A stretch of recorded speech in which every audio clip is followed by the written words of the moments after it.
What are your favorite ways to recycle clothes? On today's episode, I'm going to show you how I transform these jeans and this button-up shirt into this awesome clutter cover.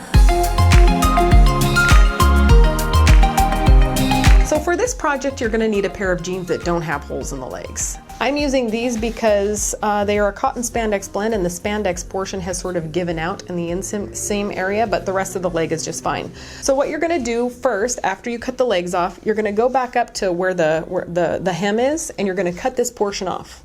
Then you're going to make a cut only along one seam of the leg, so this way you can sort of butterfly the legs open so they lie really nice and flat.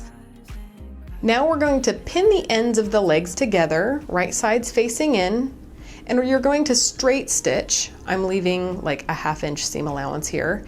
And if you want, you can finish the ends with a zigzag stitch, maybe use a serger. Mine's broken and my sewing machine is having a breakdown today, so I'm just gonna leave the ends as is.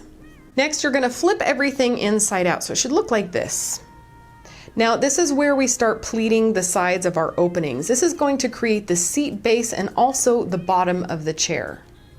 Now for the seat base, I like to create about 8 pleats, and there's no measuring for any of this because jeans vary in length, so you just have to sort of eyeball it. And the way I do this is by pinching my thumb between the fabric on one side and then pressing down the folds and pinning. And now I'll work on the opposite side. So it's sort of like sectioning a pie here, right? Can you see that? Bam, bam, bam. Now you're going to carefully maneuver everything that you've just pinned onto your machine, and you're going to sew. Again, you can finish the seams if you want to. I haven't done that here. And now we have to determine the size of our seat base. You're going to press the opening flat, then you're going to measure straight across it.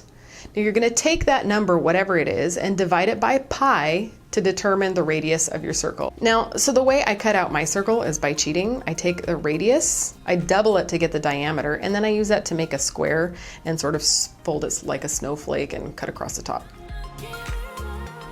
Voila. Now you're going to pin the circle to the portion you just pleated, making sure that your right sides are together. Using the stitch line as your guide, you're going to sew around the circle there. And when you flip everything out, you should get something that looks like this. See? Woohoo! Now you're going to repeat everything that we just did, this time for the base of the chair.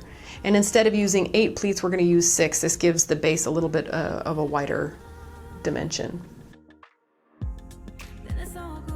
Same thing, you're going to sew. And now I'm going to be using this button portion. I want to make sure nothing falls out of this clutter cover. I like how everything sort of overlaps. So after determining again the radius of the circle I need to make, using that same measurement we did before, length divided by pi, I'm going to cut that out, and just as before, pin everything together, right sides facing each other, and go one more round on the sewing machine.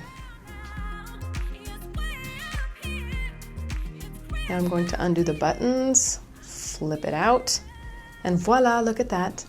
Ah, that's so cool. So there you have it, the 3-in-1 clutter cover. This thing provides seating, it hides clutter, and it prevents a pair of jeans from ending up in the dump.